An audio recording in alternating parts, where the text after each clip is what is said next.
stay in tuned you are watching when President debate? Why didn't you stop 9/11 from happening? Why did you cause America from having all these acts?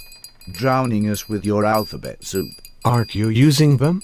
For example, F, D, I, C or S, S. That is very true.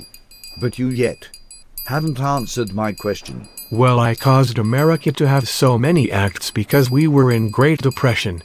Stock market crash in October 29, 1929, and we were in major crisis. I needed to act quick. I acted quick once 9/11 happened.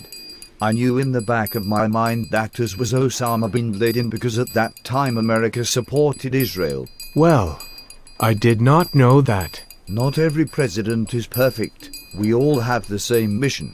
To keep America safe. You say it, G-Daw.